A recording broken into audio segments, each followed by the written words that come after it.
Olá, pessoal! Hoje vamos conversar sobre análise dimensional.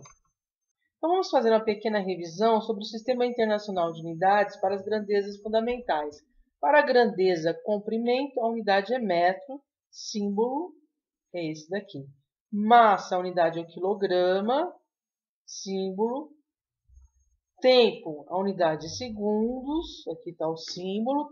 A grandeza, temperatura, a unidade é Kelvin, representado por K maiúsculo. Corrente elétrica, a unidade é ampere.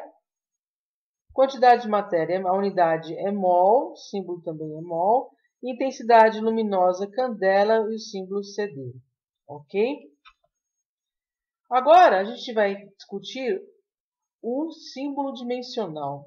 O símbolo dimensional de uma grandeza derivada, ele é indicado por uma letra que representa a grandeza colocada entre colchetes, né? Então, por exemplo, se eu tivesse o símbolo dimensional da grandeza velocidade, seria abre colchetes, V, fecha colchetes. Ao símbolo dimensional da grandeza aceleração, abre colchetes, A, fecha colchetes.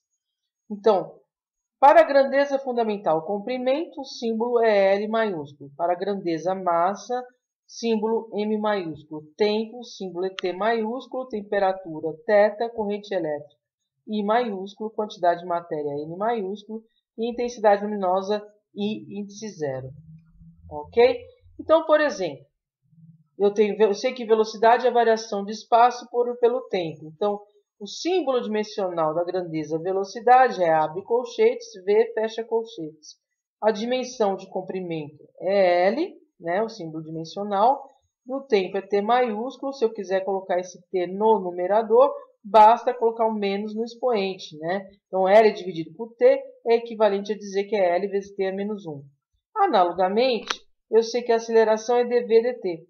Então, se eu sei que a velocidade tem dimensão de L, T é menos 1, dividido pelo tempo, então dividido pelo T, eu consigo passar esse T para o numerador, né? Quando eu passo para o numerador, eu tenho vezes T é menos 1, produto, eu somo os expoentes, T é menos 1 vezes T é menos 1, eu tenho T vezes elevado a menos 2. E da força? Bom, a força eu sei que é massa vezes aceleração. Então, é massa vezes a aceleração que eu acabei de achar, mLT a menos 2. Então, esses daqui são os símbolos dimensionais da grandeza. Então, a gente pode escrever a fórmula dimensional, como já discutimos, velocidade LT a menos 1, aceleração LT a menos 2, força mLT a menos 2, que é massa vezes aceleração. Torque é o momento de força. Se a gente nos recordarmos, teremos que torque é braço vezes força. Braço tem dimensão de comprimento e força de mLT a menos 2. Então, produto de L com L dá L ao quadrado. Então, a fórmula dimensional do torque é mL quadrado T a menos 2. E da densidade? Bom, densidade é massa dividido por volume. Volume tem dimensão de L ao cubo, né, de comprimento ao cubo. Quando eu passo para o numerador, fica mL a menos 3. Dimensão de uma grandeza física. A dimensão de uma grandeza física em relação a uma grandeza fundamental é o valor do expoente da grandeza fundamental. Então, a princípio, a grandeza física dependeria de todas essas grandezas fundamentais. Aqui estão os símbolos dimensionais das grandezas fundamentais. Mas, quando ela não depende de alguma delas, o expoente é zero, então a gente nem se preocupa em marcar, né? Por exemplo, ó, força é massa vezes aceleração. A fórmula dimensional é massa vezes LT a menos 2. Então, a dimensão da massa é 1, a dimensão de comprimento é 1 e a dimensão de tempo é menos 2. Velocidade, a gente já discutiu que é L vezes T a menos 1. Então, a dimensão da massa é 0, a dimensão de comprimento é 1, a dimensão de tempo é menos 1 e a dimensão de tempo é menos 1 e a dimensão das demais grandezas fundamentais é 0. A aceleração, já discutimos que é LT a menos 2. Dimensão de massa é 0, de comprimento é 1 e de tempo menos 2. Da densidade, mL menos 3. Então, a dimensão de massa é 1 de comprimento menos 3 e a de tempo é 0. Das demais grandezas, a dimensão é 0. Por exemplo, corrente, temperatura, né?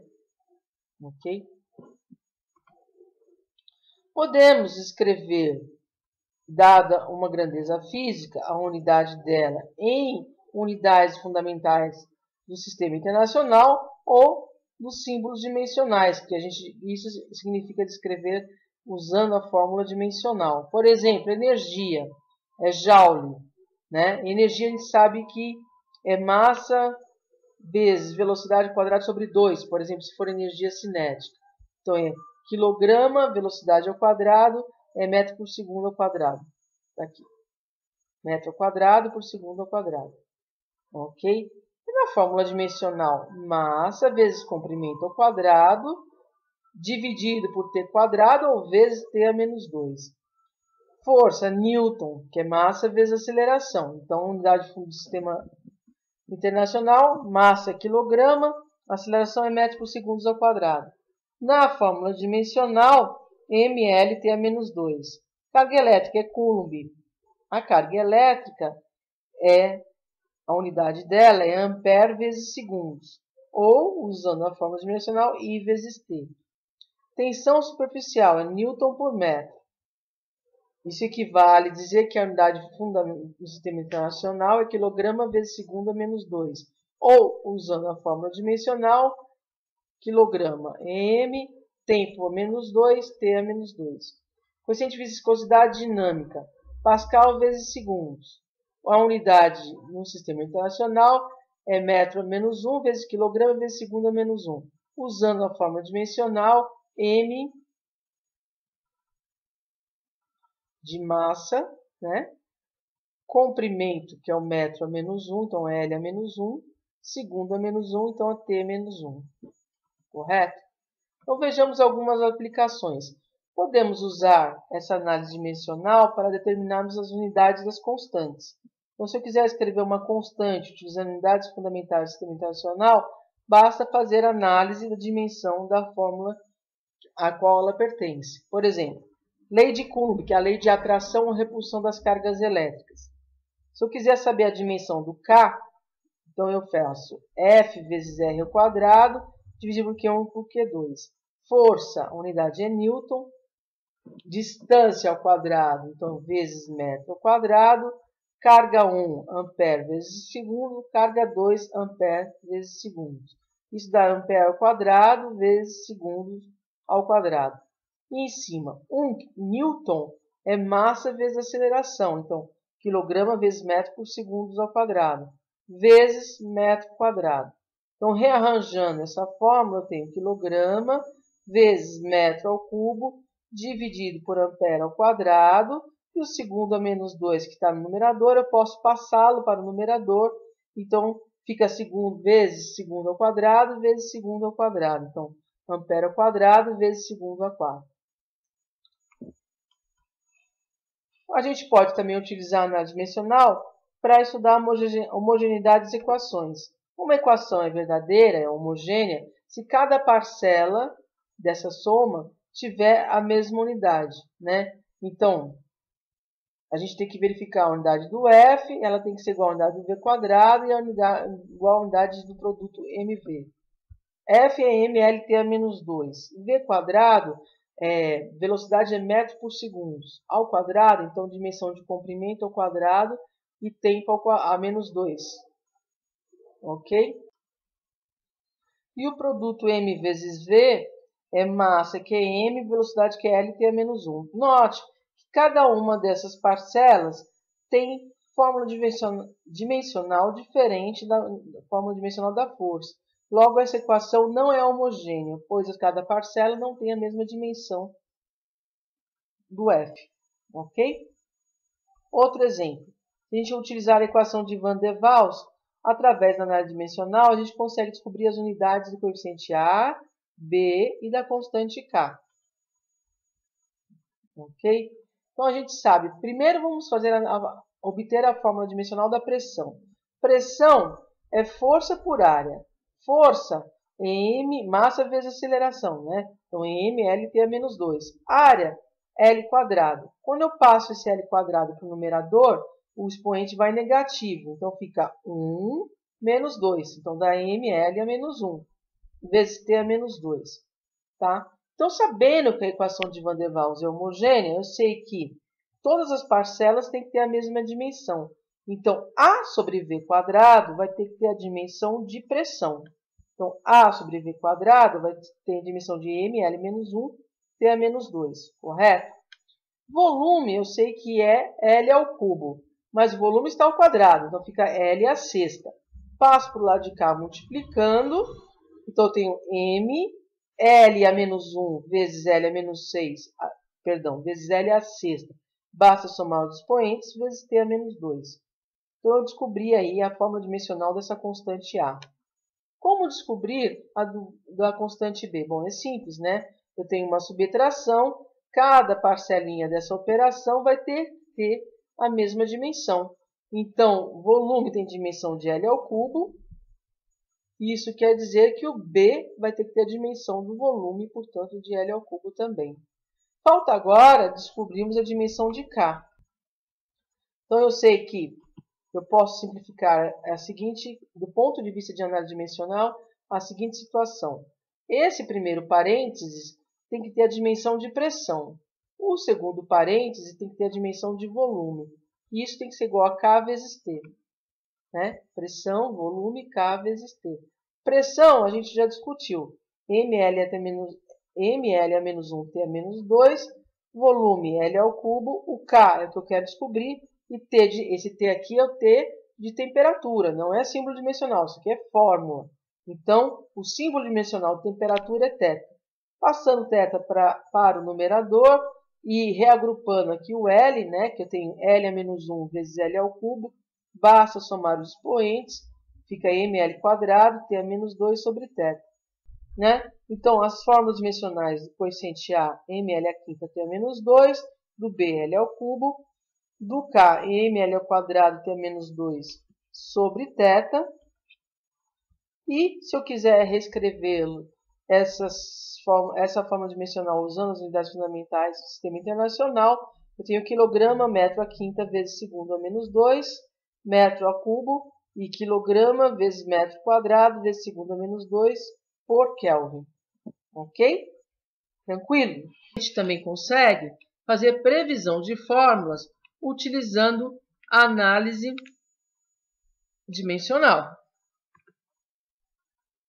Então, dada a dependência com algumas grandezas físicas, você consegue fazer uma previsão da relação matemática dessas grandezas físicas através da análise dimensional. Vamos ver? A gente consegue prever, por exemplo, a relação da velocidade de propagação em uma onda mecânica e a sua dependência com a tensão na corda e a densidade linear de massa do fio. Vamos ver um vídeo inicialmente gravado por essa universidade.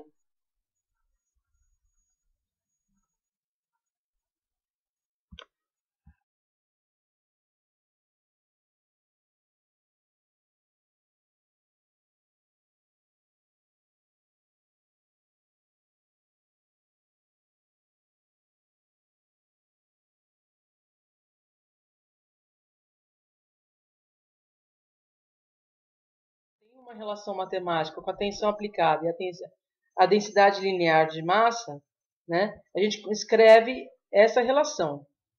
Velocidade proporcional a uma constante, F elevado a A, μ elevado a B. Só que nós não sabemos qual o valor desses expoentes. Através da análise dimensional, conseguimos descobri-los. Vejamos. Primeiramente, vamos escrever a fórmula dimensional para tensão ou para força e para densidade linear, né? E para velocidade. Então, velocidade, a gente sabe que é LT a menos 1, que é comprimento por unidade de tempo. Tensão ou força é massa vezes aceleração. Então, M, LT a menos 1, que é a velocidade por tempo, virou LT a menos 2, ou seja, a aceleração tem dimensão de LT a menos 2. E a densidade linear é massa por unidade de comprimento. Então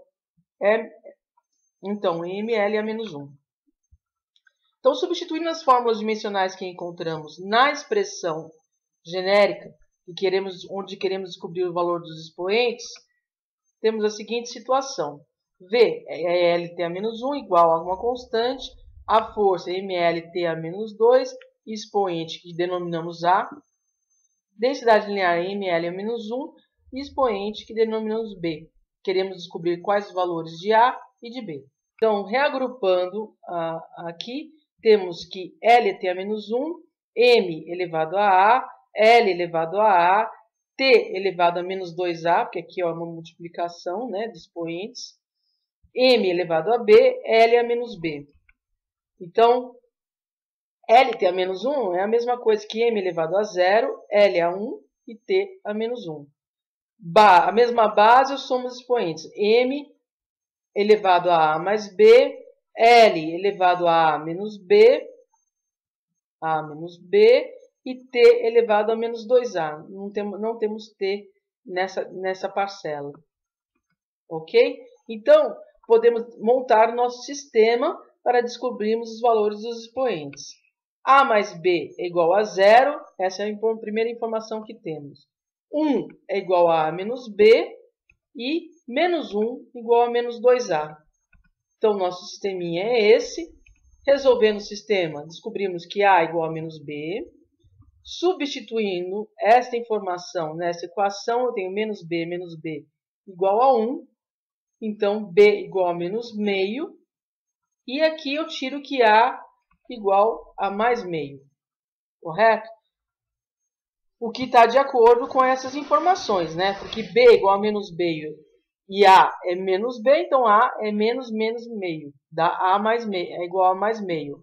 Então, estão de acordo com a terceira equação as informações anteriores. Conclusão, tínhamos essa previsão, essa proposta inicial, substituindo os expoentes encontrados, teremos que K, F elevado a meio, porque A vale meio, Mi elevado a menos meio. Então, perceba que é importante esse passo número 5, que é retornar à equação proposta, substituindo os expoentes. Então, notamos que a velocidade K é igual a raiz quadrada de F sobre Mi. Ou seja, realmente, ela é diretamente proporcional à tensão aplicada, como no vídeo, onde vimos que quanto maior a tensão, maior a velocidade de propagação da onda mecânica. Com vocês, tentem e tirem suas dúvidas com os professores de laboratório. Ok? Bom estudo!